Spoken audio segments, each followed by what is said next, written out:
All right, Ohio Political News. It's the podcast show that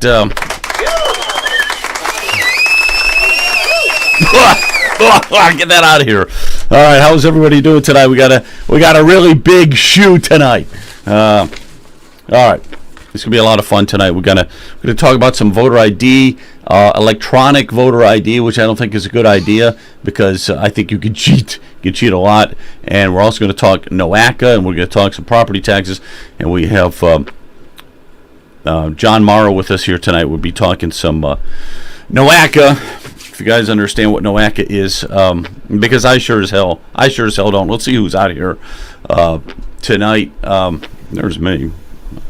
How you doing, Brian? Welcome everyone. Leonard made it. How you doing, Leonard? I'm here. All right, that's good. That is good to see. And let me get our guest here. And there he is. Okay, John. Good to see you here tonight. And let me see if I've got sound for you. It's always something. We had to bring you in a different direction, and I don't know if we got the sound hooked up. Why don't you say something once? Okay. What happened to the sound? What would have happened to the sound? Kent, this is where you check your audio. Check your audio. Check your audio. There we go. I undid it. How's it now? All right, great. Good evening, gentlemen. Good evening. Good evening. All right, so let's talk about NOACA here tonight because I've got the slideshow. We're going to go through it. People got to know about this crazy organization that gets $50 million a year, and then they're supposed to distribute the grant money and stuff like that. But I know that you, John Mara, mayor of Timberlake, so you're involved in some of what happens with NOACA, and we're going to go right to it. So this is some of a slideshow, and help me out here. What is this all about here? And first of all, NOACA stands for Northeast Ohio Area-Wide Coordinating Agency. And here's another trivia question for you guys. When do you think NOACA was formed? When do you think it was originally formed? What year? Anybody want to guess? Go ahead and guess. 20 years ago? Go ahead and guess. It doesn't matter what you say. Jonathan, any idea? Was 93. According to the paper here, 74. You believe that? 1974. Oh, well, yeah. The original, but I think it's kind of morphed and changed. It's morphed into like all green projects and crap like that. So let's. It grew red horns and a tail and cloven hooves. Yeah, originally was for infrastructure, was it not? You're right. It was. Supposedly, yes. It actually started off as a good idea. It started off as for roads and bridges, mainly to get grants for roads and bridges. But it's morphed into what? Just a big green monster, basically. The Green New Deal agenda, pretty much. So what's let's go right into this here thing. I just got on the PowerPoint. So what's anything John, good here? We got to make sure everybody knows about John. John Mara is the mayor alternate for John Plechnik. Okay, so John Plechnik is on the board of directors for NOACA, and you are filling in whenever he doesn't show up, correct? Yes, I'm the alternate for Commissioner Plechnik, and he appointed me, and like I said, I'll be there. I was at all the meetings so far, and usually they have a board of directors, and basically there's a tier of how they work. We're on the board of directors. Everyone pretty much is on the board of directors, and they have a president, which is Chris Ronayne. He's from the Cuyahoga County Executive, and then they have first vice president Justin Bibb. He's the mayor of Cleveland, and then second vice president, Commissioner of James Dvorak. They go through territory. Then they've got 2, 3, 4, 5, 6, 7, 8 assistant secretaries, no, 7 assistant secretaries, 4 assistant treasurers. So they It got a just lot of goes on people. and on. They got too many A lot of people. people. Too many people. And- All right, so what's going on with this, John? This net zero cool project. What is this all about? Well, basically, that's green infrastructure. That what they're going to do is that there's 2 parts to that. One is of this mural they're going to paint on the outside of the building, and then there's this cool net zero cool project that they're going to be doing on top of the building. So it's like 2 phases, and they're using grant money for this supposedly. But as you can see, there are $900,000, almost $1 million worth of this contract with F-Buddy Contracting. Again, that was approved by the board resolution in December 2019. Again, there's so many things that I'm just getting into this are very, very suspect. What's going on? Where's all this paint from? Where's the money come from? And so forth. So it's just a lot, like I said, of just bureaucracy. And all I know is that, they just keep growing and growing and growing and growing.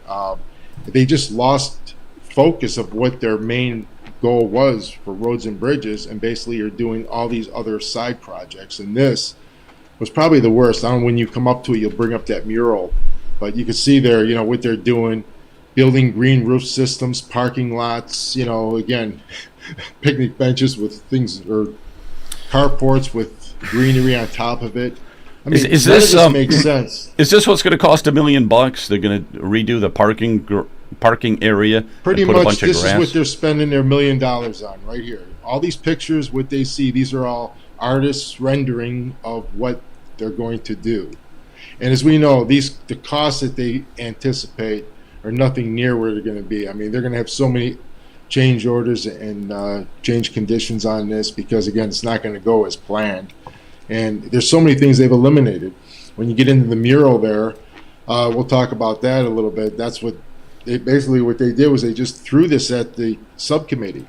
We had no idea what this was. They just put a presentation together. They say that they chose it from a bunch of different artists, and then they chose from a couple different styles. And there were, I guess, a team of 4 employees from NOACA that basically chose that mural. That's beautiful, John. It's beautiful.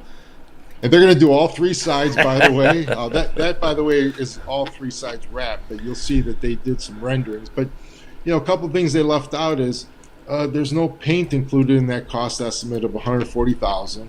And then, there's areas where it's not being painted.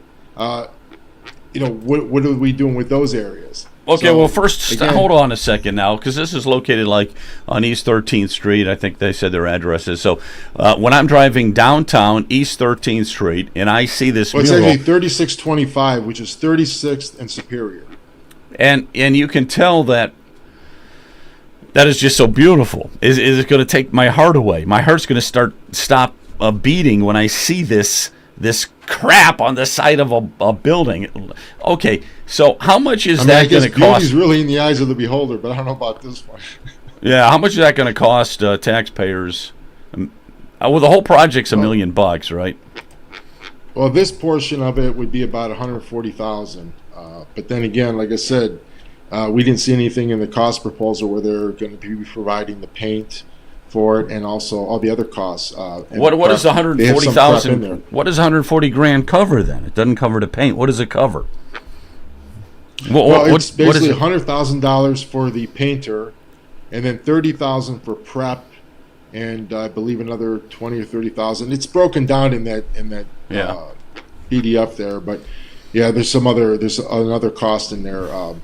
But yeah, it's just basically those costs don't include the paint, and again, either way, it's instead of painting the building a decent color, making it look nice. Well, yeah, there's the one side of the building, the other side. And then there's another picture there. You can see where they have the back of the building also. Yeah.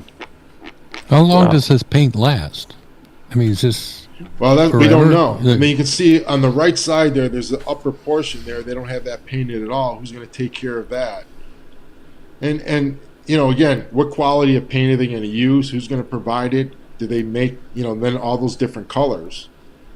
You're going to have all these different color paints. That's not going to be too cheap. So again, nothing makes sense. I can see cracks in the parking lot there. They should be using crack sealer in the cracks and so forth instead of worrying about paint murals on the building. At least paint it with a decent color, put it with good decent paint on there. But priorities. Come on, what are you talking about here? Well, All right, that's let's a go back to million this there. for a second. So, Yes. this is that parking lot, that tiny little parking lot we were just looking at, right? So this is what they're going to do to refurbish it. Are those vegetables or flowers on top there? It's just greenery, I guess. But who's going to maintain? I mean, who's gonna go up there to yeah, but maintain it? greenery. It'd be nice if they put vegetables so they can give it out to the people. I guess. And then, is it going to support all the weight of the soil? And then when people go up there to maintain it with the weight of the men up there also, and then how are they going to maintain it? How are they going to get up and down off of it? I mean, what's it going to look like? It's just, and then why do they have to put carports in behind there, the parking lot, for the people to be there just part-time to shade their vehicles? It's a total Well, somebody's waste got to of get money up there of our and with a money. lawnmower and a weed whacker. Somebody's got to get up there with a Or lawnmower and a something. weed whacker and have some fun. And then they're going to fall off the edge and it's going to be a huge lawsuit. But Well, I here, think let me they ask should you put Tomato something. plants up there, Joe. What's that? I think they should put tomato plants up there. I mean, at least grow some vegetables Right, so people right. can eat. Yeah, get the tomato plants growing and whatever else you could. Then you have a whole garden up there. You can get a guy with a tractor. He could be plowing the field a little bit. So this whole project's like $1 million. I bet you they go way over budget. But let me ask you this, John, because you know a lot about contracting and all that kind of stuff. I mean, you got to put soil, and then when it rains, that soil is going to get wet. It's going to get heavy. All kinds of possible hardships, problems that they're not really considering with this, right? Well, I haven't seen the design. I'm assuming they probably have gravel underneath, and then some type of barrier between the gravel, soil separator between the gravel and then the soil, so that when the rain goes and permeates through the soil, it doesn't wash into the gravel or plug up the drains, because they have to have drainage in there. You can't just have it just sit there and then just accumulate. So it's not going to absorb, and it just doesn't make sense, because it's going to absorb water, but then again, it creates weight, and then it's not good for the roof. I mean, you can't keep that roof underneath. It's always going to be moist. In the wintertime, it's going to always freeze. It's going to be like one just big frozen solid block up there. And then when you have all the heavy rains, it's just a mess. I mean, it doesn't, don't see the reason or the purpose for it at all. And like I said, it's something that just getting into what they're doing, what they're not doing, and they're not doing what they're supposed to do, and they're doing everything they're not supposed to do. So, It's a very, very it's a strange. problem. Yeah, it's a very strange organization because now they get about $50 million. I think roughly. I think their budget was like $51 million. They're getting this income from the state. They get it from the federal. I don't know where else they get money from, but They also get dues. I'm finding that they get dues. Lake County and a lot of the other communities, City of Cleveland, so forth, have to pay dues. So again, they have on the sheet that we received on our agenda, they had on there that these are all the past dues that are owed, and it just shows almost every community owing dues to them. But then again, I haven't gotten into it enough. I just got on the finance committee as an alternate, so I'm going to dig into that more to find out, what these dues, why we have to pay them at all. I mean, why are we paying dues to a coordinating agency that basically they're getting a percentage off of all the grants that they write and that get passed through to them, and that they help us pass through. So they're getting their commission there. Plus, I hear that they're getting some money funded directly from the state. Now, again, we have to find out what that is. They're saying that no, they only get funded through grants, but again, we don't see it. We don't see where all the money is coming it's from. a big and then mystery. We really don't see where it's going either. Yeah, it's a big mystery. We don't know what projects have really been completed by NOACA. They get the $50 million. It's pretty hard to tell where it's going, except that there's a lot of people that are employed there, and some of them are making a lot of money to do nothing, to do absolutely nothing, it seems like. So, yeah, it's I don't know. It's shrouded in mystery. I don't know if anybody has any questions for him. You have any questions, Brian? You want to throw at him? I do. Well, okay, go ahead, Jonathan. All right, so the first thing is, it just took me a brief moment on my phone to pull up the most dangerous cities. According to U.S. News and World Report, last time I checked, Cleveland was the fourth most dangerous city for violent crime. It appears maybe we've gotten marginally better. We're currently listed as seventh most dangerous places to live of major cities, which is heartbreaking. I grew up in and around Cleveland. My family's been sort of several generations working on building the city. It's destroyed itself with lack of policing and safety. So the notion that we're going to spend all this exhaustive time and money and energy and thought on some sort of elevated green space, and this, you know what that mural looks like to me? It looks like graffiti magnet. So in addition to whatever the quality of the paint, what is the strategy for dealing with the incessant graffiti that's likely to be all over the darn thing? I mean, it's just utter nonsense that we're dealing with all kinds of real issues like homelessness and violent crime, and people can't get real groceries. It's madness. So connected with that, I pulled up another thing here, just for relevance. We know, anybody who's been looking at NOACA and paying any attention whatsoever knows that NOACA started with a mandate to focus on roads and bridges. Well, they've just morphed so drastically into anything else, everything else, including air and water and transportation and busing and all kinds of stuff. They just keep sort of granting themselves additional powers and rights and authority, which is ridiculous. They should have been put in check decades ago. But here's something that I found interesting. I actually shared it with some people like me and John Mara, and I want to mention actually John Callis and Skip Claypool, two other gentlemen to follow. But here's something, if you're on X, find the profile Duchess of Exeter. She goes by Who's Fibbing, and she has a great post from a few days ago about the very first wind farm. And as NOACA and places like it talk about how we're going to save the environment, and we're going to bring in this climate action plan for Northeast Ohio, and we're going to single-handedly save the planet by scaling back, doing all these ridiculous things like building wind farms and solar panels and all that stuff. News keeps trickling out that all of these efforts all over the world are failing dramatically. They're dramatically failing. So we keep talking about spending hundreds of millions and billions of dollars on these projects. People get rich and nothing gets fixed. So this mural thing to me is indicative of the stupidity of the whole thing. And as promised, I'm going to plug something that is imminent. I haven't done the editing on it yet, but I invited Skip Claypool and John Callis onto a recorded session just to talk about NOACA. I understand that some of our audience, that term NOACA is probably unfamiliar, but those two guys, they really go at it. They're going to define and describe the whole nightmare mess.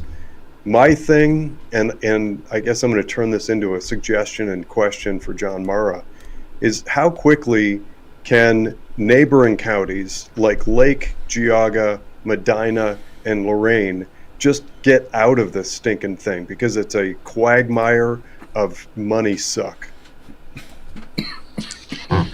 Very good question. I've been talking to Commissioner Pleshnik about that, and he's saying that it's not possible. But again, I think it is possible. You know, according to Skip, he's calculated ways that we could do it. We just have to basically get these commissioners together to basically do it. So I think that's going to come to light, because Skip is also an alternate, and him and I together working there, and with the other gentleman, I think John, whatever his name, I forgot his last name, but I think with us three there working together, we can pretty much expose what's going on. And then once we get everything exposed, and how they're not really helping our communities, the other 4 or 5 communities here, pretty much we can then form our own MPO and then get something done. Because again, we don't mesh with Cuyahoga County at all. I mean, we're so different from, Cuyahoga, from Lake, from Geauga. We're more with Lake, with Ashtabula County and Geauga County and Lake County and Medina. We all mesh together. Pretty much we're more similar. Cuyahoga County is just another breed. They're by themselves. And plus, not to mention, when you look at the way it's all composed of, you've got, 5 on the, where's it at here? The executive committee, you've got 5 on the executive committee. You've got the president, which is basically, he's from Cuyahoga County. And then you've got 1 representative from Cleveland. And then you have 1 commissioner from Geauga County, a commissioner from Lorain County, a commissioner from Lake County, a commissioner from Medina County. So you have 5, 6 of them. You have 1 from each county, but then Cleveland also gets a vote. So, and that's the other thing. Cuyahoga County pretty much has 2 votes when it comes to passing any of the legislation when it gets to the executive committee. And that's another thing, because, if the other 3 counties, we can stop it, okay? But then again, they have a veto vote, so pretty much if they don't want it to go through, it won't go through, and we don't have the power to go through. So again, these are some of the things, the way they have it set up, it favors Cleveland, and the other counties, pretty much we all get left out. And then if you look through, I was going through their agenda and a lot of the projects they have going on, and pretty much almost 90% of the projects are all through Cuyahoga County. But the other thing is, none of them are getting done. I mean, I'm trying to go through now to see what projects that they first introduced 3-4 years ago when they first started looking into it, and what they've accomplished and what they have, projected to do. And it pretty much seems like everything's the same. They haven't gotten much done. So this is what we're kind of finding out, that they're just, just a total waste of our taxpayer dollars, even just for grants. Because again, they're functioning. It's costing us money. They keep growing. Every day I'll see ads on Facebook. They're now hiring. NOACA's now hiring all these different positions. So, they're growing like big government out of control. And, we're just trying to follow where the money's going. Just too much money going out, and where they're getting all their money. Excuse me. I think that's a big part of the problem here, because initially I was like really, I was really concerned about NOACA, because it's like, what are they trying to do? These 15-minute cities and all this other junk. But to me, now that I look at it more closely and everything, they don't do anything. They don't do anything. It just seems like they bring money in. A lot of people get lots of big salaries. They keep hiring more and more people, but projects aren't getting done. That's like an afterthought to get a project. For instance, if we look towards you with Timberlake, you're the mayor out there. Have any projects that you know of come your way through NOACA? Are there any projects going to happen through NOACA with your area? Do you know of anything in Lake County, let's say, that happened? Well, what happened was 3 years ago, we applied through NOACA to put a sidewalk in along Lakeshore Boulevard. But we got put on the tip, but nothing ever got done. So what we ended up doing is, one of the councilmen here, Ryan Conrad, we filed directly through to ODOT to put the sidewalk in. And we were able to get that done. We accomplished it. So once we did it, the only thing is, then we had to file with NOACA to put it on a tip, because either way you have to go through an MPO, was what we're finding out. So after we did all that, NOACA then decided that they would help us out and give us a $300,000 grant, which we have to have a 20% match, which is $75,000. I don't know how they do the math, but either way, they came in after the fact, I guess. But that's about it. And I guess they just threw us a bone on that. But that kind of threw kind of a wrench in it, because now we have to try to come up with that match, which, we're a small community. It's hard to do. So, again, let me show you something here, John, real quick. And I don't know, can you make heads or tails of any of their financial stuff? Let me see if I can make it bigger. That doesn't work. Very confusing and that's another thing I found out with NOACA. Everything is just so difficult to try to analyze, try to understand, and you got to believe that that's just done on purpose. Trying to figure out. No, we don't know where the money's coming from and where it's really going. It's just numbers there, and some of that federal money is grant money, and and again, we don't know if it's supposed to be earmarked for something or not. But it's like I said, there's no really any detail in any of these numbers, and when you try to make sense of them, it just doesn't make sense. But when you do look, though, you look at the labor numbers. I mean, those are the big numbers: wages and benefits, pretty much, and then they keep growing. They just keep showing that they're going to grow another 4.7 million this year on the budget. So, they just keep growing and growing every year. And what they're doing is adding more and more personnel is what they're doing, just like they do with big government, like they're doing with the school systems. They do with, we found out with Lake County Health is the same thing. 75% of their payables is wages and benefits. So we're finding that with everything. I mean, pretty much we're going to have to do a complete doge of personnel through everything, because some of these people, I mean, are they really needed? Are they necessary? And now that we have AI helping us with everything, do we need all these people doing all these jobs when we can have pretty much AI help and do all those things for us? And then we have a lot of good people that are really good. They can do the work of 3 and 4 people. Why do we need, one person just slacking off, or 3, 4 people slacking off and one just doing all the work? So that's another thing. And the other problem is we have these assistants. People keep moving up. They get a high position of assistant, then all of a sudden, assistant needs an or an administrator needs an assistant. Then those assistants need support staff. So, and they just keep growing more and more and more. So that's where the issues we're finding with everywhere. It's just too many personnel, and what are these people doing, and how are they benefiting the community? So, well, they got a nice job. They got a nice job out of it. They're making a good salary, and whether they get anything benefits accomplished or not, who cares, right? Most According of them to get them, great health care and benefits and pensions. So right. So they got it all. So it's just another way of creating jobs for Ohio. Phony jobs, because these are all created through the taxpayer. But that's what it seems like to me. Well, anyhow, when's your next meeting? You got a meeting coming when? We have a board of directors meeting this Friday coming up. And so I'll be there, and like I said, I won't be limited to 3 minutes, so at least I'll be able to voice my opinion and some of the concerns I have with a lot of these things that they're going to do. So we'll see where that all goes. But I guess we'll come on again when we can bring Skip on too. He can go into more details about that NOAC. Like I said, I'm just getting into all this now, but. You're asking questions. That's the key lot thing. To grasp. And that's the one thing they don't want. They don't want you asking any questions or anything. And it's Absolutely good that you get more than 3 minutes to talk now, instead of the public. You get 3 minutes and then that's it. Okay. So, Joe, I've got a question for John. Go ahead. Yes, Brian. John, and if I'm remembering this correctly, I think Governor DeWine has to approve us getting out of the existing MPO and forming our own. And I think that was part of the hang-up of the commissioners, Lake County commissioners. They didn't think DeWine would approve it.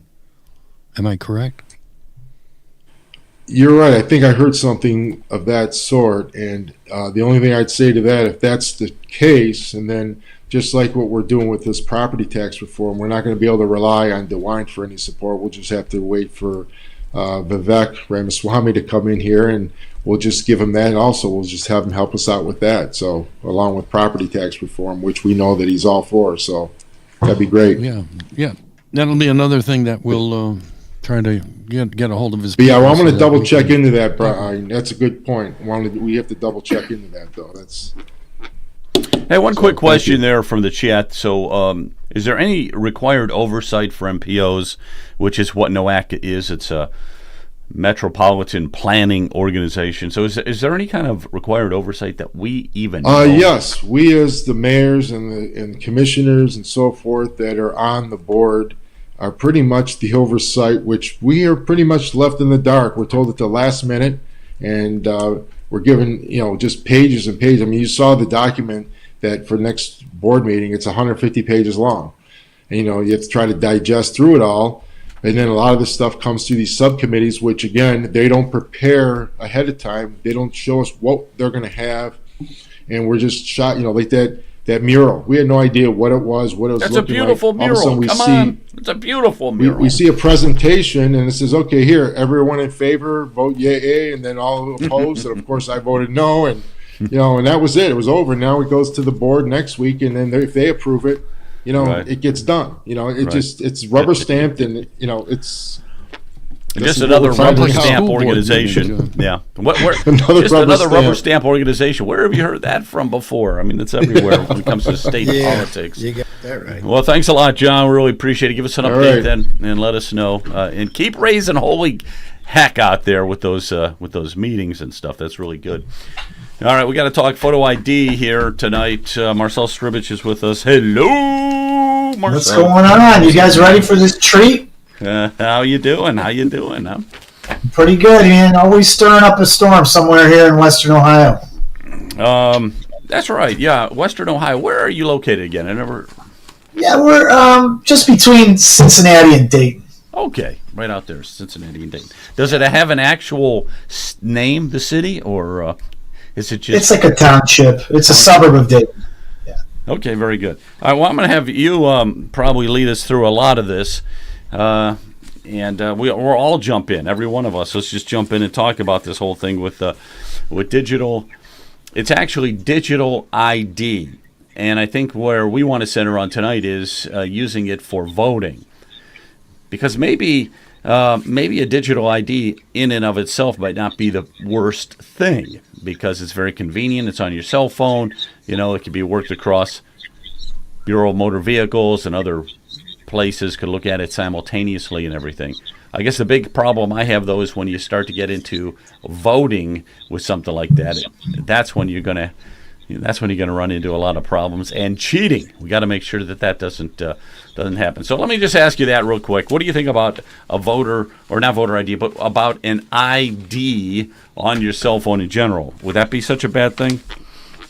Well, first I got to take your audience to the 35,000-foot view, right? Everybody saw how COVID developed all of these digital technologies, the government forcing people to have to go online for government services, people having to do everything remote, right? And it was a huge wealth transfer, and it was a huge opportunity for tech companies, financial companies, healthcare, to now try to do telemedicine and do all these things that just put us right in the area where we're the most vulnerable, right? Because I think everybody understands that identity theft and breaches are prevalent.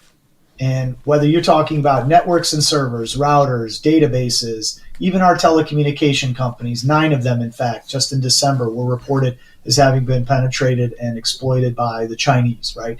So what started to happen, and I'll take the audience just back before we get into the actual bill that's coming forward and what's in the bill in Ohio, and why people should be opposed to that bill because of the failure of its safeguards and accountability and oversight.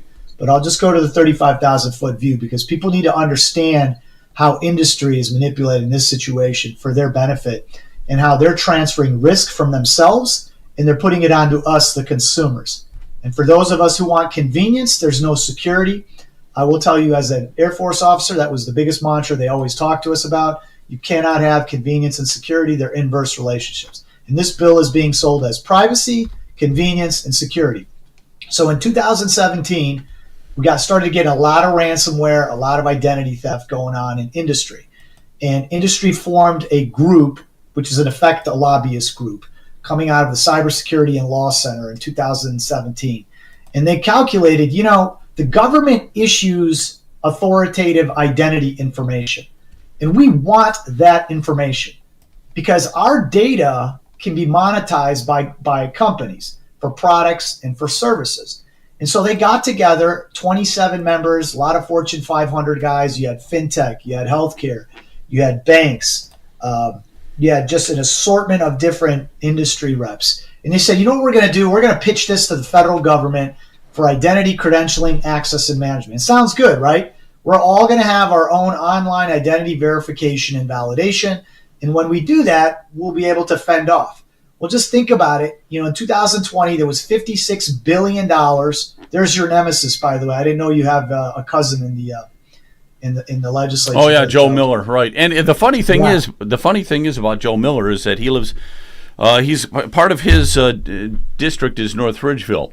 I'm thinking about moving back to North Ridgeville. I grew up in North Ridgeville, so there'd be 2 of us, Joe Miller. If I ever ran for state rep, it'd be Joe Miller versus Joe Miller, and that's going to be too many Joe Millers for that area. Yeah, there's not enough room for 2 Millers. But so they were getting ripped off, and they lost $56 billion. So then when COVID occurred and all this grant money came down from Congress, the government of Ohio and other governments had very, very weak online authentication identity services. And they estimated, this group of consortium lobbyists from these industries, that there was $165 billion stolen during COVID because they weren't prepared for the policies that they created, which were, in hindsight, excessive.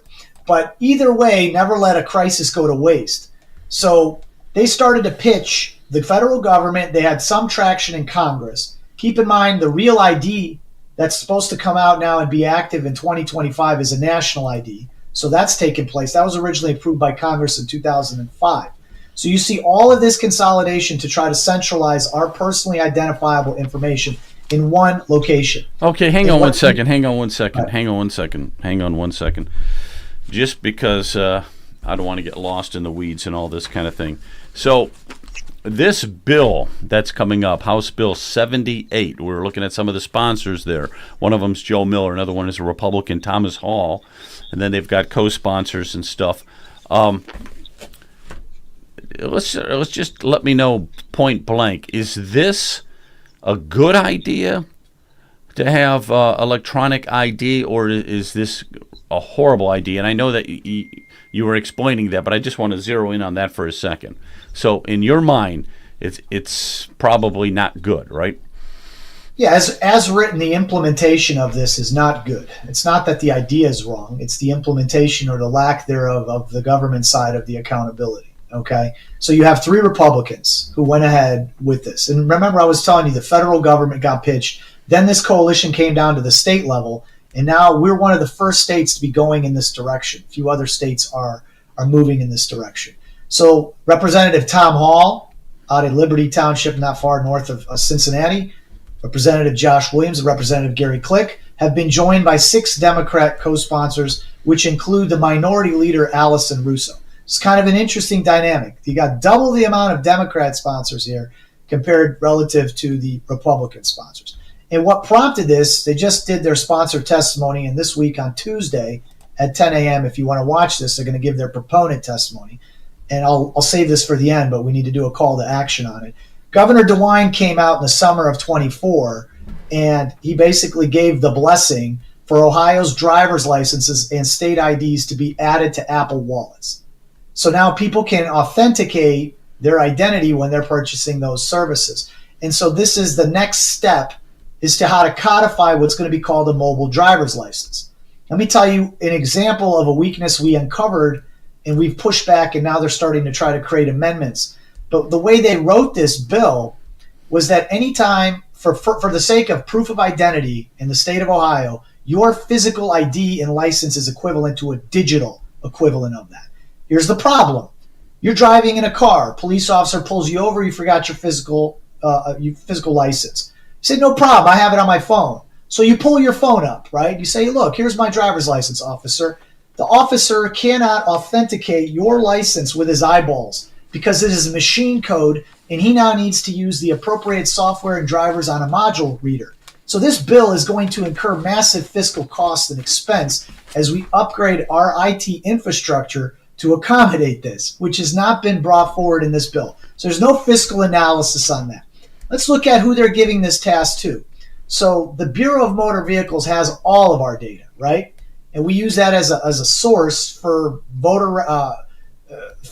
to start the process for voter registration and other things like that. Well, they're a private entity. Most people don't know that's not a government entity. Okay, they are a private franchise, and so they associate and work for what's called the American Association of Motor Vehicle Administrators. If you look them up, they're a nonprofit.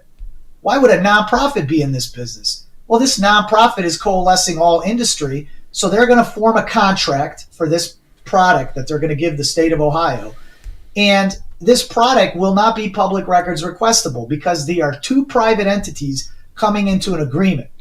And if you read this bill, what you're going to find is it's a blank slate for these 2 private entities to collude and come up with a program, the verification process, and to come up with what they say in here is a capability that reasonably matches and also provides reasonable security standards. So if you were to think about that, that is an undefined metric That means that these private vendors can do what they want and design whatever their system is without having someone like Ohio's chief information officer, who should be involved as an enterprise integrator. Because why would we want to create something so narrow? Because that's going to lead to vendors coming back and picking us apart, and they're going to be making a ton of money trying to integrate everybody's systems with these modules to verify and read this mobile driver's license. So there's a lot of things wrong in the way they wrote it. They also accept all other states' digital driver's licenses. Well, if Ohio couldn't even bother to tell the vendors what the security standard guidelines need to be for the design of it, why would we trust California or somebody else's driver's license to know exactly if they actually have a standard or verification process? So this thing needs to be pulled back.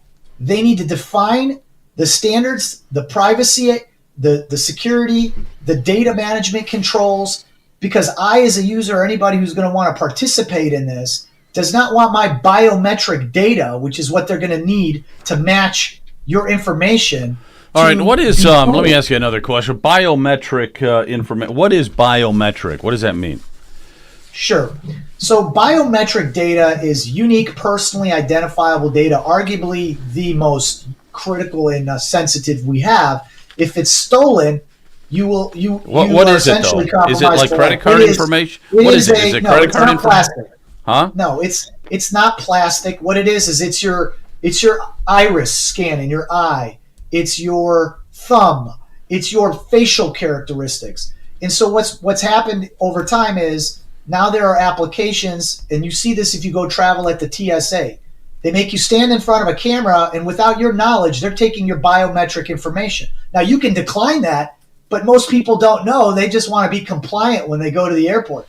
So I'm just saying right now, industry wants your biometric data. It's the most valuable data out there. And they're going to store that somewhere. Are they going to store it on a foreign server? Are they going to store it in the United States? This bill doesn't that bill doesn't talk about that. And I guess the other thing that the bill doesn't do is it's a private vendor, right? So like you were saying, so that's a problem right there. Brian, what do you think about an ID that's digital? You carry it around on your cell phone. Yeah, that's the step before the implantable chip, probably. I experienced that when I went to United Health. Went to see the doctor, and the girl said, "Well, do you mind if I take your picture?" And I said, "I sure do." Well, she didn't take it, but there are people that willingly just give them their biometric information. And I agree with Marcel. People do not realize the implication of that. I'm not in favor of it at all. I got you there. Jonathan, what do you think, man? I'm completely opposed to the idea, at least for the foreseeable future. Marcel brings up several good points, and I'm actually going to reference back to some earlier comments that Marcel Sturbich has made in prior programs, and that has to do with Ohio's chops for cybersecurity. It was Marcel, actually on this very program many months ago in the lead up to the 2024 elections, who pointed out that Ohio was implementing a 2005 era cybersecurity for our elections.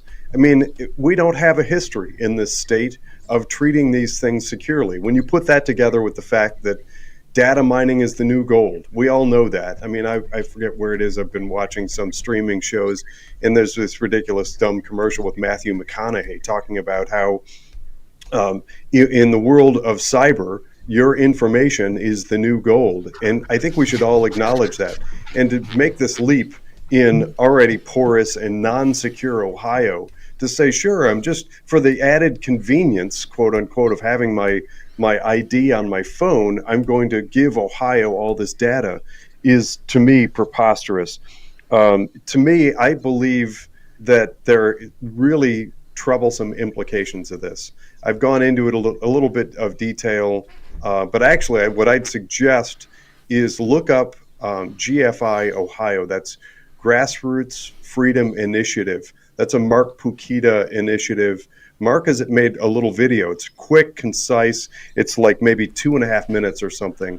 I think it does a really good job of hitting the high notes on why this thing is really bad. I think he's on most all the major platforms, on X, YouTube and other ones. Look for GFI Ohio. I think that little video that Mark Pukita does is a good primer for why I think all of us should be an absolute no. I mean, candidly, I think even before watching the GFI Ohio video, seeing Allison Russo's name on there. Allison Russo is like the Nancy Pelosi of Ohio. She is so far left. That's the woman, for anybody that doesn't know, as a side note, the reason I make that comment, Allison Russo is the one that tried to go after homeschoolers in Ohio because of that weird thing that happened in Sandusky. There's a long backstory to that, but she is the leader of the Democrat Party in Columbus. Her name and a whole bunch of other Democrats being on this should be kind of all the tell we need. Yeah, okay. So anyhow, I do have some of Mark Pukita here. So I sliced a little bit out. Let's see. There what he has are to say 3 Ohio Republican legislators who are pushing a bill to have us give the state more biometric information by which to track and control us. It's a bill to allow for digital driver's licenses and digital state IDs, and the legislation could allow these digital IDs to be used to vote. Republican Ohio House member Thomas Hall is a sponsor of the bill, House Bill 78, or HB 78, titled Authorized Use of a Digital Driver's License or State ID Card. Hall is a sponsor of this calamity, along with Democrat Joe Miller. Co-sponsors of the bill are Republicans Gary Click and Josh Williams. HB 78 needs to die in committee this week. Yes, HB 78 allows for the use of a digital driver's license or state identification card as a valid form of photo identification. Validation process. A digital ID must be verified and valid, meaning it cannot be expired, revoked, or suspended for it to be accepted. Limited access. The bill ensures that only the identity information, name, photo, address, etc., is accessible when presenting a digital ID. Election officials would not be able to access other data on the device. It is unbelievable to us that 3 Republicans would team up with 6 Democrats to push a bill potentially impacting our elections negatively when they did almost nothing in the last General Assembly to fix the gaping security holes in Ohio's election system. All right. Let me ask you, Marcel, then. Let's talk about voting specifically. What are the problems? What's the main problem if I use, or if everybody is allowed to use, a digital ID? What would be the main problems with that? I'll tell you right up front, I mentioned the module and the readers. Anybody who pulls up their phone, it cannot talk to and or connect with the e-poll book. So if I'm going in to vote in person and this bill were to have passed, now I think they've made amendments to try to close that, to not allow for it. I'll tell you why I think the Democrats are going to get around that in short order and why they're actually on this bill right after I tell you this. But if you are a poll worker, you've got a machine in front of you, you take somebody's physical ID and you scan it. And the voter definition file comes into that e-poll book because it's been transferred into that computer. And it says this person is an active voter, you give them a regular ballot. Or this person is inactive, then you let them go vote provisional. If somebody comes to you that day of voting and they pull up their phone and say, I'm using my mobile driver's license, here you go. I neither have the ability with my eyeballs to authenticate that that's not some artificial intelligence generated. I cannot verify the integrity of the data or the origin of what's on their phone. And so it's useless to me, no matter how much it looks like them, no matter what the information on it says, because it won't talk to my electronic poll book. And they're not going to fix that for years because there's several vendors that run voter registration e-poll books in Ohio. So they had this thing suited up and ready to go that basically said any state official, we caught this, by the way, in enough time, I think, but it's still not over as far as the danger to the other things I talked about. But any state official that asks you for this ID, this was going to be a valid proof of identity. So what that would have done is the Secretary of State would have changed his policies and we would have been using mobile driver's licenses. And who knows, we still could if they dork this up. So we're looking to cut that off. But I'll tell you why I think the Democrats gang loaded and piled into this bill. The Democrats have a constitutional amendment that they're pushing called Ohio Voter Bill of Rights. And it's the Ohio Voter Bill of Wrongs.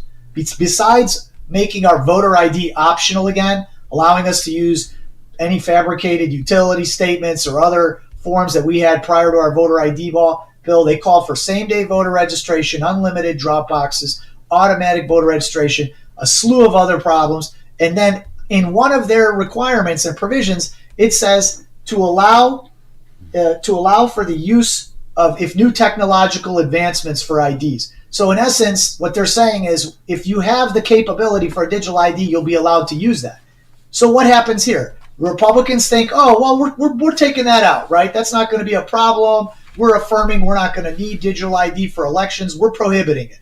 So let's say the Democrats' petition ballot amendment passes in a year from now.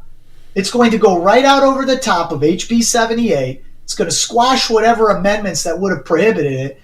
And thank you very much, Republicans. You just gave me the vehicle I need to implement this. And oh, by the way, the Democrats will tell anybody who complains, well, this is bipartisan. We had Republicans, and so I don't know what you Republicans are complaining about. So it's like our people, any people on this whole thing, they have narrow focus and not understanding. There's a lot of security, privacy, data control problems and issues. They left wide open. They basically turned the keys of the kingdom and gave it to the vendor to figure out how they want to introduce this. That's not how you do business. If you're the government, act like the government. You may not build the capability, but you damn better tell them what the requirements are and what they have to do to define that. And you have to set a threshold for them. You can't let them design and set this up for themselves. And it seems like the laziest way to legislate, but I don't honestly know. Truly, we're looking for insight as to where and who's pushed for this. We have some presumptions, but that's all we have for now. It's kind of unusual, though, that we had some really, really good quality Republicans that were for this bill.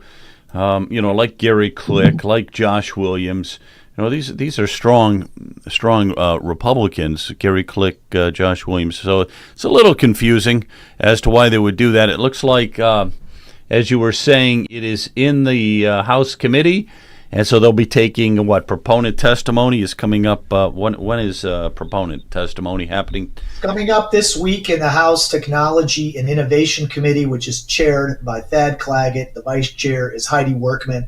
Other members on that board include Rep. Doyle, Rep. Demetriou. If these are any of your reps, Rep. Ferguson, call them this week. Tell them to oppose this version. We still don't have the amendment that prevents they say they're working on it now. But we still don't have it to prevent the use of digital ID from voting. Again, we had to intervene for that. And then there's a slew of these other issues that we're going to be unveiling. This is a call to action week, 10 a.m. Tuesday, March 11th. If you're in even Columbus and you want to go to it, or you can go on the Ohio Live channel and watch this. We need all of those committee members to understand it. And in the call to action message that Jonathan mentioned with Mark Paquita, with the Grassroots Freedom Initiative, Mark details the summary highlights of this so that when you call or write your legislature, you just go down the list. It undercuts Ohio's voter ID. It adopts a verification capability that cannot be authenticated with voting systems. There's no government oversight or public ability to access records if there's a breach or compromise of someone's biometrics, and so on and so forth. I've laid it all out there for everybody in the state of Ohio. We need to act on this, and we need to pull this thing back. All right, so that's Tuesday. The proponent testimony is going to happen on Tuesday. On a scale of 1 to 10, how damaging would this be for voter integrity on a scale of 1 to 10? I'd say it'd be about a 9. That because high now? Yeah. It's that high because at the end of the day, you cannot look at anything as a single static issue. You have to look at it with what is going on. What is going on is the Democrats are moving to gut every single election safeguard that's been hard fought for, from voter ID. Now they enshrine absentee ballot, no excuse absentee ballot. And so everything that we've worked on, my team and our advocates across the state, was for the Republicans, like you say, the good Republicans, to just incrementally move on closing some of these vulnerabilities and gaps, to include Secretary of State LaRose. And they didn't want to do it. Instead, of me working to incrementally fix some of those things, they throw this in there. So we got to play defense off of the old Republicans on this. And this is Ohio for you. This is like people who are operating in their own space in a very narrow understanding of the big picture. I mean, so if it's fortunate we have people who are engaged. We need more to find this stuff and to call it out, because I don't think a lot of these people do this wittingly. I think a lot of times they just go with, let's say, the agenda of a speaker or the governor, and maybe they have in mind personal advancement throughout their careers in Columbus. I suspect that has a lot to do with why they take up bills like this. But either way, there's still some time to reorient this. I'm not opposed to identity credentials, digital identity credentials. I had them in the military. I understand how they work. I understand how to make sure the vendors have capability requirements to meet them properly. But they have not incorporated blockchain or other technologies that are more important up front before they got into the digital ID world. And that's because they don't understand the technology life cycle, and they don't understand, I'm not sure they have the right advisors to walk them through that and to build a plan for them on how to properly do this. Yeah, I see what you're saying. So, well, all right. Anybody got a quick question for him? Anybody out there? Well, actually, so I'm going to interject a comment. Anybody that follows me on social media, the first thing is watch the video from GFI. It'll inform you, and there's a call to action at the end. As per usual, on social media, on X, Facebook, and others, Truth Social, I will do my best to create a contact list of those I suggest contacting, sending messages to, and I will pre-write a little blurb in my own words and share that freely. Feel free to grab that or anybody else's. I think that just makes it a little bit easier. It becomes point and shoot. Rework it in whatever way you like, but the call to action here is a must. We've got to get on the horn. We've got to send these emails, and we have to send that message to Columbus that we want none of this. Yep, you got it. But we got to keep eyeballs on everything. Yeah, we got to keep eyeballs on everything. All right, Marcel, thank you very much for joining us tonight. Really appreciate it. All your insight, all your expertise, insight, and all that. Appreciate it, man. So, thank you, guys. It's great to be with you. Thanks, Marcel. Yeah, thank you very much. Marcel. Really appreciate it. Thank you. Hey, let's just go to talk a little bit about the property tax stuff tonight as well. So, Brian, you were out there. Was Leonard out there with you in Lorraine? Yeah, on Saturday? why don't we let Leonard start the discussion on that? Okay, Leonard. Go ahead, So, what Leonard. was it like out there in Lorraine? And tell us about the group and what you guys talk about. I know it was property taxes. Well, basically, in a nutshell, we were just trying to convey to them the message that we are going forward with the premise that we want to eliminate the property tax completely. So, again, our biggest hurdle, again, is education, because people don't understand the importance of freedom and liberty. So we got to back this thing up, to the basics. And so our work is we got a lot of work ahead of us. But the good news is, like I said, we have a draft as far as the initiative petition. We have the wording there, but we need to get a lawyer, someone that understands the Constitution, specifically the property tax issue, so that when we write this up, we don't want to go in, without having all of our facts in a row and then get this thing rejected and have to start all over again. So we want to put our best foot forward. And Brian can give you some more details as far as what he's trying to do as far as reaching out to someone to help us out from the legal standpoint. But we do have something that we put together. We have a clear scope as far as what we're trying to accomplish. And once we can nail down the details as far as what the content should look like, we'll be able to get our signatures and then get our 1,000 signatures and then start the process to get approval from the Attorney General and the Secretary of State. But I'm feeling pretty good about this, because as long as people are learning, they can spread the word.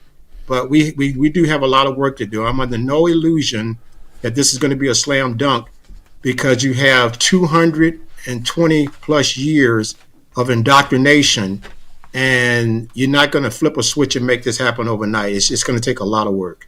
Yeah, how So was I'll let Brian how was the fill in crowd? with Were they you. receptive? Very receptive to the whole idea and all that. Yeah, I can fill you in on that, Joe. Yeah. Our team, and we built a very nice team. We were in Portage County at the American Legion Hall in Portage and Kent, and we had over 250 participants, people in the audience, and we were very thankful to that. And I should give a shout out to State Rep Heidi Workman. She worked with Tom Z to get, I think it was 40 or 50,000 text messages out there to tell people about the meeting, and they showed up. I would say that we got a very good reception, and they also had local elected officials there at the meeting, and they were able to have a question and answer period. So it was a very, very good town hall. And then on Saturday, our team went out to Lorain County, the Tea Party out in Lorain County. That's Kirsten Hill's group out there, and Michael Moats. And I was also very impressed. They had their state rep there, a young lady by the name of, Dieter. Dieter? Was it Katie Yeah, Dieter? Dieter. I believe it was. Yes. Yeah, Kate, yeah. And, yeah, and she, for 2 months on the job, she's extremely articulate and knowledgeable. She gave a rundown on the state budget, for the people, so they would understand at a pretty high level. But I have to give a shout out to her. She was very good. And what we really like about when we see the state representatives actually coming to the town halls and talking to the people. We haven't been able to get our representatives, the Dan Troys and the Jamie Calendars and Senator Serino. They basically ignored us. And so it is heartwarming to see that there are some elected officials that do want to meet with the average citizens and answer their questions. We had Elaine Cross. She was in charge of the meeting in Kent, and Elaine joined us in Lorain, and she started off, and she did a wonderful job explaining what we were all about. And then John Mara joined us, and Leonard and I, all four of us were speaking out there.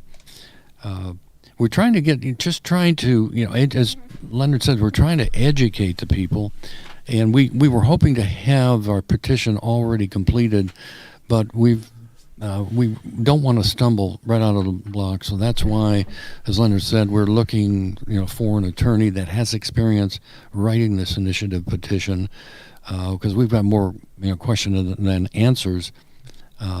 So this petition, just so everybody we've got understands, feelers out Brian, there trying to get an attorney. Yeah. We're not looking for pro bono work. We're willing to pay for an attorney to help us put this together.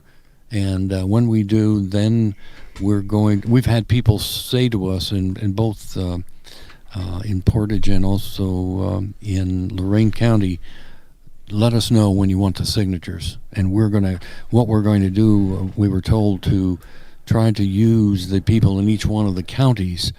They're part of the precinct committeemen. They said, you've already got your army in place. So we're very encouraged about that. And Keith Davies in Cuyahoga County is also part of our team, and we're very thankful for that. Yeah, the thing is with this, the elimination of property taxes, it's not just going to be the Republicans jumping on board. There's going to be a ton of Democrats and independents are going to jump on board with this as well, because they're all feeling the pinch. It's crazy. But what is it, the petition? Just so people don't know, what is this petition that you're trying to write? What does it The petition specifically say? is absolutely, as Leonard said, it is to abolish or eliminate the property tax completely, not a carve out for any particular group. It is the elimination of property taxes completely. We know that's a heavy lift, and we know that there are already Chris Long and his group, Ohio Christian Alliance. They've got a petition that they want to modify the increases, and we're saying the more that we think about working around the edges, it's not going to work. But I'm also trying to caution people, if we eliminate the property tax and let's say we replace it with a sales tax, unless we have an ability to curb the spending of these taxing authorities. And by the taxing authorities, I'm talking about the schools, for example, the municipalities, the county itself, the libraries. What we're seeing is a runaway spending by all of the taxing authorities. And this recent revaluation showed us it was a huge money grab. So we're going to need an entity, whether it's the Budget Commission or some other DOJ type commission that has the authority from the state to tell these schools, no, you can't operate on 50 million. We're going to give you 30 million. You got to figure out a way to operate. Right. That's the only way. And they're so bloated, all these school systems and everything, with the amount of money that they're operating on. So the process again is you got to get what, 1,000. First of all, you have to write up this amendment, correct? This we have to have the petition in the format that we believe. We try to reach out to the Secretary of State and the Attorney General and even the Treasurer, and they won't talk to the peasants. So we're not big supporters of Yost or Sprague or any of them. We think we need some new blood in the State House. So you won't be seeing any of our groups supporting Yost, Sprague, and the others because they won't talk to us. And okay, but also we have to get 1,000 signatures. Yeah. If you were to hook up with just a second, if you were to hook up with some of the state reps, because they don't write the laws, the state reps have their own attorneys or lawyers and stuff that help them to write the laws, because they don't sit down and write them. They tell them what they want in there. So I don't know if you could hook up with a state rep or something. Maybe they can offer some help in getting that petition written up. So if you write it up, us to work through the they want us to work through the legal system. We've seen that. They don't want to help the average citizens at all. You would think the Secretary of State's office. That's why we say this representative democracy or constitutional republic. That's another thing I should mention. We did talk to some reps, and Leonard really pinned them down with the question: should the government be involved in education? Whose responsibility is it actually to educate the children? And both reps, after thinking about 30 seconds, they said, well, obviously it's the family. But they quickly came back with, but it's in the Constitution that the state shall provide for education.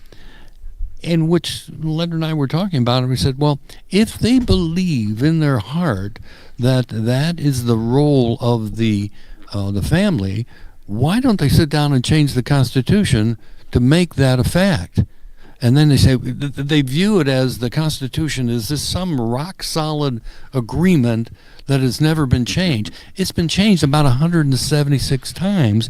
In fact, what we are doing, instead of using the legislators, the legislative branch, we are legislating through the constitutional amendment process. And that's not the way it was supposed to work, to the best of my knowledge. But it's so easy to change our Constitution. That's what they're doing. But now, if you have representatives that believe the Constitution is not valid on the education side, they do not have the leadership ability nor want to put themselves at risk for changing the Constitution to make it believe what they think it should be. Well, maybe they're reading too much into that Constitution too, because I have a question for you. And what is it that makes it a government or a state-run school? What is the criteria for that? Because the only thing I could come up with was I don't have it in front of me, but if you look at the Constitution, it will say that the state will provide for public education. It doesn't say that it'll be through property tax or sales tax. So all it's saying in the Constitution really is that they're going to provide money. The state will provide money so the kid can get educated. I don't see where it says that it has to be run by the teachers union and the whole thing. I think that it's just they're going to give some money. Isn't that what the Constitution says? So that could be for homeschooling, that could be for private schools, that could be for the public school, that could be for whatever. They say, I think the word is efficient, and our system, our school system, is anything but efficient. I mean, that's a joke. We're it's become an something like absolute 38th joke. in the nation. Wow. And we're spending anywhere from 15,000 to 44,000 per student, depending on the school district.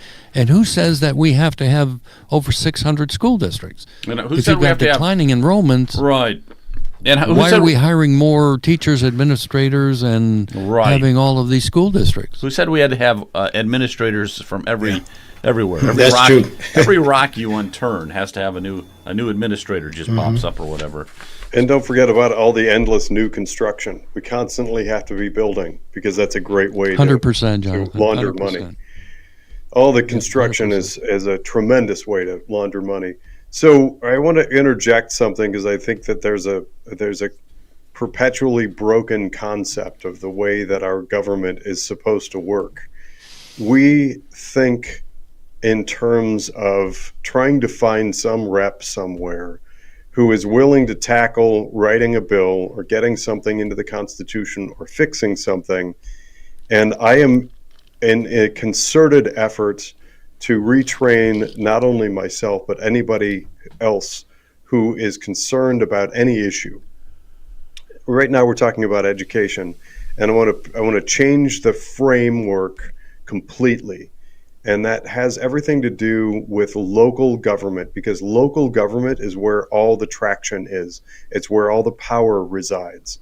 We have been distracted for decades by the concept of watching our president or whatever's happening in the state house, and we have relinquished our true power, which is through something called the Central Committee.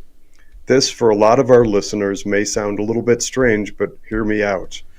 We have a system of government that is brilliant when it works properly. We, the people, are supposed to have a local representative to voice our concerns and frustrations, anxieties about life, and our wishes. That person is supposed to work at the local level in your county and then affect change. And if enough counties care about an issue, whatever it is, anything, any issue, anything you can think of, if it matters to we the people and enough we the people make fuss about it, I will tell you, anybody you can think of, all of the aforementioned people, Mike DeWine, Dave Yost, Frank LaRose, all of them, 100% of the time will absolutely do absolutely anything that we want them to do when enough of us in Ohio voice a concern. What it takes in order for us to do that is filling what are called Central Committeeman chairs. There's a big effort underway to try and get more people active, involved, and engaged at the local level where you live, because if enough of us fill these seats and become active and vocal, we can change anything. There's a reason that the people who are in power don't talk about this, because they know that we will not only challenge their power, we will surpass and nullify their sense of top-down authority that they have. So let me put that into context here for this education thing and any other issue. Voting machines, open borders, funding lawfare, the legal system, whatever. Any issue that is of concern to you, First Amendment right, everything, all of it. What is supposed to happen is, and what I would suggest, maybe Brian, you touched on it, go to local representatives, try to get in front of the leadership of the Republican Party in every county and get them to consider passing a motion, a resolution to change our state constitution so that the state is no longer obligated, as they are now, to tackle education. That takes those handcuffs off. Once we do that, we will understand as a state where the true power is supposed to reside. And then from that moment forward, anything that we want to accomplish as a state will get done anytime we want to do it. There is, in my mind, there is no caveat to that. There is nothing that we cannot accomplish when we, the people, organize. There's a reason that civics were derailed and basically non-existent since the 60s, and most people don't know this because we've left a void. Ohio is only about half filled, which means that about half of Ohio's residents have no local representative because nobody bothered to run. When we fix that, we can fix all of these problems. It's called precinct strategy. Go to ohioprecinctstrategy.org. There are a couple of videos that tells you all about it, but in my book, it solves every one of these problems. No, you're right. You got it. You got it. Hey, But Morris I can with say us. one thing about that. Yeah. What's that? What's that? One of the things that Jonathan is presupposing is that we have an educated society, and it's worse than what he realizes. And also was talking about local representation. I can't even get local reps to even find out or ask the question, what is the role of government? So even on a local level, I mean, we have some serious work to do here. And as far as the state representatives, again, they're products of the local. They came from the local. So they have the same mindset that's transferring from where we started and transferring up through the system. So that's what I'm saying. Our biggest hurdle is the education factor. I understand exactly what you're saying, and what you're saying is exactly right. But because of what we have done to our Constitution and how we're managing it, we have really just basically destroyed the whole concept of representation. So we got a lot of work to do, and I applaud you for that effort. But I tell you what, it's going to be some work. So even getting the local people there or the local representatives on the same page, that right there alone is going to be a serious task. So, True. Yeah. No problem. What, John? So from what I've heard, you are like totally for as high a property taxes as we can get, and so I want you to defend that now. You got to turn your mic on. Got to turn your mic on, John. Oh wait, let me make sure it might be on my end. Hang on. Sorry about that. It was on my. I can't turn it on. Oh shoot! How could I not turn it on? Doggone it.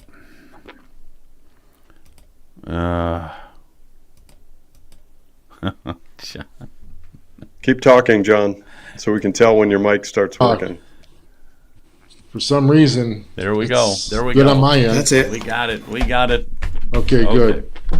Yeah, our whole part is trying to educate people. I mean, what we're trying to do is just tell them that we've been scammed. And there's only one thing. We're trying to go from the bottom up. But the problem we're finding is that these legislators, reps, are only there for 2 years. The first year, they're trying to balance the budget, figure what's going on. And when they try to help out, the second year, they're trying to get reelected. I mean, Brian's brought that up many, many times. So, and pretty much, they're all on carve-outs. They can never get together on what they want, how they want to do it. And even when they do the carve-outs, they have to still find alternate funding, which really comes from income tax and sales tax anyway. So ultimately, there's only the three sources: income tax, sales tax, and then you got the property tax. And if we're going to eliminate it, and the whole thing is we have to eliminate the penalty. So, our whole thing is we're trying to get elimination of the school funding on the property tax, but they don't want to do it through the legislation from the bottom up. So therefore, there's only one way in our minds to do it now, is to totally abolish property tax altogether and let them figure out how to collect the money for the schools. If the school system mandates that they have to provide education, well, then let them fund it and provide it. And again, they need to take it over. This way, it'll free us up with the money that we can actually then have our own choice. We don't need vouchers. We just send our kid to what school we want with the money we save, from the property tax. So, we're all for this. We're behind it. I think everyone should get 100% support, because who doesn't want to not pay property tax? Anyone who wants to pay, just tell them, hey, you know what? Voluntarily get your checkbook, write it to your favorite municipality, school, charity, whatever you want. God bless you. But, it should be voluntary. It should not be mandatory. So, and then we shouldn't be penalized. That's the biggest thing that bothers me, I guess, is the penalty. Again, we don't own our houses, because if we don't pay the property tax, if we run into financial trouble for 3 years, they start foreclosure and take it away. So, we cannot afford to lose our houses that way. And then, again, pass it on generation after generation. I mean, the taxes, the way they keep going up. I mean, our kids won't even be able to afford the taxes itself. I mean, I'm living in my house now. I don't have a mortgage, thank God, but I can't afford the taxes. I mean, so they're just way out of control. I mean, Yeah. it's almost $1,000 a month just for my taxes. This is just way, way out of control. And the way they have the system rigged, they rig it purposely to try to bleed as much money out of the community as they can from anywhere they can. So, No, I got you. And then when you go on Social Security, how are you going to pay those property taxes? I mean, you just can't. you have to borrow money. You have to take up a home equity loan. You have to borrow money. That's it. There's no way taxes. around it. And then eventually you lose the house anyway. So, all right, last That's Yeah, it. but Brian, Last call. Brian Go ahead. And, Brian and Leonard know there are people out there, especially some elderly people, that are at risk of losing their home, being kicked out of their home that they own outright because they've gotten behind on these exorbitant taxes and they can't afford to come up with huge payments. There's a video that came out of Lake County recently of this sweet elderly woman. I think she's like late 80s. She's lived in this home for I don't know how many years, and she's having to scrape up with like over $2,000 to pay these taxes just to stay in her home. It's outrageous. I do have an unrelated comment, Joe. Let me know if we switch topic or if I can interject something. We'll go and interject it. I'll get Brian. I'll give Brian the last word. One last thing, Or I'll let Brian if I talk could, Joe. now. Just Go ahead. it's not only the seniors.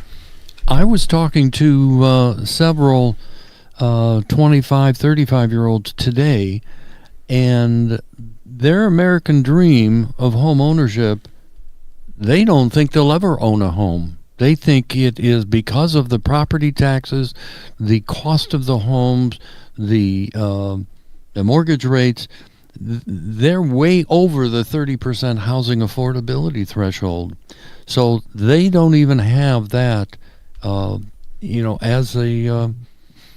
as a possibility in their life. In fact, I was talking to one young lady today, 25 years of age. She says, I can't afford to live in America. She's moved to Australia, and she says it's much cheaper there. So Wow. We're on the wrong path. We're on the wrong path. Well, yep, and the path has to change, and we're the ones who do it. The citizens have to do it, and since we cannot pay the property taxes, there is no alternative anymore. There's no alternative anymore. All right, Jonathan, you can wrap it up tonight. Go ahead. All right, I'm going to wrap it up by encouraging everybody to go onto the social media platform X, formerly Twitter, and look for a guy by the name of Sean Hendricks. His Twitter handle is the Sean Hendricks. Sean is spelled SHAWN.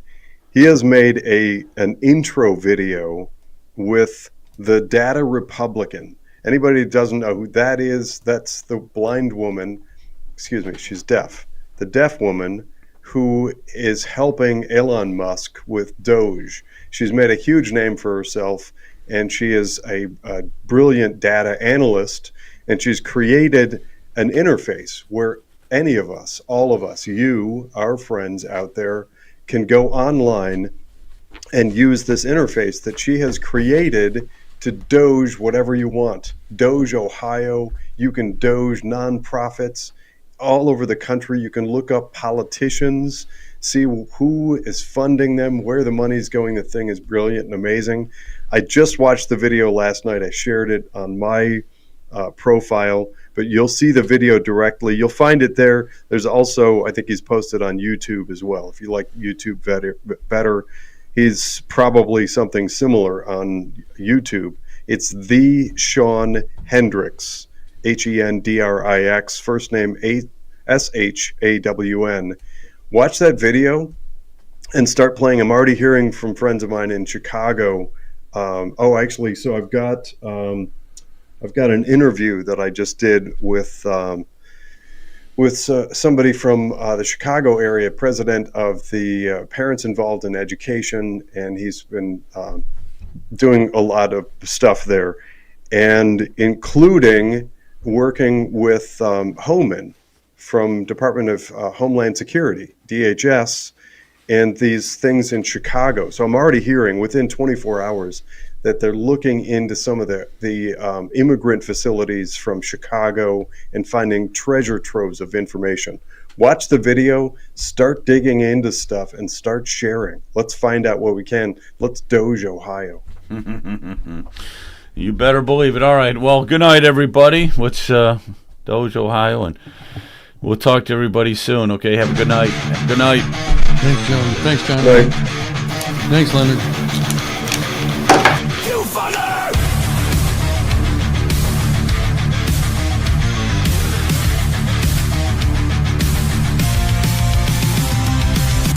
Now you're the ones who've lost their touch.